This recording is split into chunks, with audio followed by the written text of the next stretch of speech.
Hello and welcome to today's video. Today I'm reviewing an ink from Atramentis. Now Atramentis is a German brand.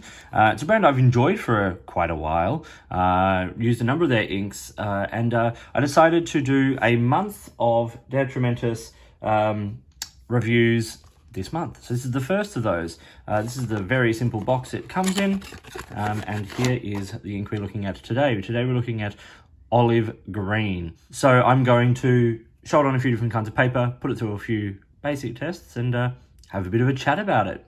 First up, here is the ink on a colouring card. You see it's actually a beautiful shade of green, and I think this is one of the inks I've used recently that best fits that olive green sort of name, or olive grün, there as we see the German, and it's beautiful. The lighter shading is very olive, and then that dark shading gives it a nice sort of sense on the page. So here I have it on my Tomo River page. I had it in two pens, as you can see, TWSBI Go Broad and TWSBI Go Extra Fine, my two standard ink review pens. It gives you a good sense, if you're familiar with the TWSBI pens, of how this ink actually goes. So these are the 5 points I've got today. Made in Hardert, Germany, and the second point here is a family-run business where the ink is handmade in sort of small batches. It's great. It's got a nice little history and a legacy, and it's kind of, it's nice to sort of see that. The third point here is that it is safe for most fountain pens, and I'll say most. It is safe for fountain pens. I'll say most just because there will be some filling system somewhere or some brand of pen that this doesn't agree with, but safe for fountain pens. It is non-toxic and fits, and the dyes that are used fit in with the, I think it's the EN71-3 code for compliance in terms of like safety and stuff like that. Fourth point here is that this ink is from their standard line. Now, Atramentis have a huge range of inks. There's like 300 inks in their lineup, and they have everything from like pearlescent inks to scented inks and all of those kinds of things. This is their standard line. This isn't a document ink, just their standard line. And the fifth point I put here is that it's affordable. One of the things I love about Atramentis is that it's an ink that you can get around the place. It is affordable, and that way you can feel like you can use these inks without having to worry sort of too much in that respect. Let's talk about the performance here. Okay, so I said there is some bleed and feather on lower end paper. We'll see that. If you're using Rhodia, Tomo River, Midori, those kinds of papers, you aren't going to have too much of an issue here. But if you are using office paper, this may be an ink you need to sort of just look out for. It's got good flow with mid-saturation and wetness. It's actually quite wet, and it feels quite wet, particularly, of course, in the broader nibs that lay down a bit more ink. I said it's got a fair page contrast. In the broader nib here, you see it reads very, very easily.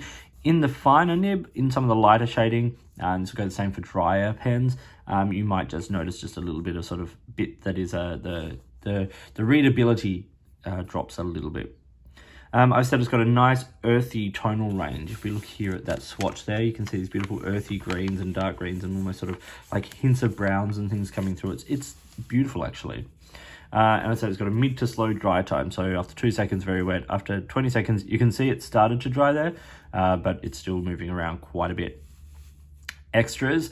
There is some shading, and actually I think there's a good amount of shading here. I mean, the broader nibs, we see the shading on the E there ranging quite, nicely. So shading is your thing. This is an ink that you could probably get some out of on the right paper. No shimmer, no sheen, and there is some water resistance. As I said, this isn't one of their document inks, so it doesn't have the same amazing water resistance and permanence of some of those inks. But you can see here where I've moved, so that's where I put water down and then I dab it up. And here on the triangles where I move it around with a water brush pen, you see a lot of it stays behind, and you can definitely make out every detail that was there. It is this sort of grey-brown line that is left behind. And actually, if we look at the chromatography here, you can see that dark line held around at the bottom where I've put the line down. And then it moves up through greens, light greens, through the yellows, which is where we get some of those brown undertones from.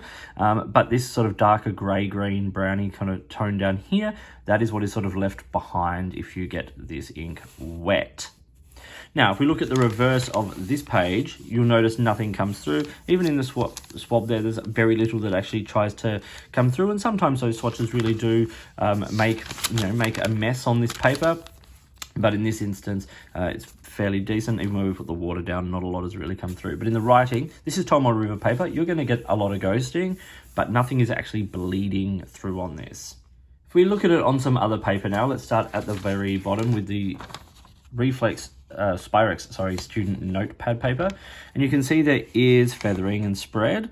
It's not terrible, but it is noticeable even in the extra fine nib there. And if we look at the reverse, we do get a bit of bleed coming through consistently, as it's much the same as these other inks I've looked at here, but yeah, we do get it happening. Next up the line is the copy paper. This is standard office copy paper, ADGSM. You can see once again a little bit of spread and feather, a little bit of shading, which is nice, and there's some nice tonal color there. And if we look at the reverse, we see once again that sort of bleed as we see from other inks, but it is bleeding through quite consistently here in both nibs. And then here on Rhodia, this is ADGSM Rhodia paper. The swatch here looks good. There's nice shading that comes through in the beautiful olive tone. It is absolutely stunning, this color. The ink holds up very well on this paper. So as I said, if you're using Rhodia, Tomoe River, Regalia, Midori, a lot of those brands of paper, you're not going to have an issue here. The water test, this is where I put the water down and just let it dry. So it has spread, and we get lovely greens around the edge of that spread, and then that grey-brown sort of line held behind. You can see it's slightly wetter here, a bit more shading, and I think it looks very, very nice. And if we look at the reverse, same sort of thing, like it's come through where I put the water down, but in terms of there's no bleeding or anything on this paper as well. So let's now do a little color comparison. I want to show it against three other inks. The first I'm going to put it alongside is Monteverde Olivine. So we see just how light this ink is. Now in some of this lighter shading in the Monteverde, we get some relationship there between this olive green. I wanted to put it alongside Pilot Iroshizuku Chikurin, just because this is a lighter green with some of those slightly earthier tones, which I like about the Iroshizuku, but it's much earthier. And then Robert Oster Australis T here is a nice sort of, not a match, but a nice sort of comparison, just to show just that beautiful earthy sort of, the browns that are coming through are quite strong in this ink, which I think gives it a really great olive color. Okay, so let's talk the nitty-gritties. Price for this ink. Now, it is a 45ml bottle. Some of these are labeled 30ml. I think they're all 45. I think that's just an error. But 45ml bottle, good bottle as well. I quite like them.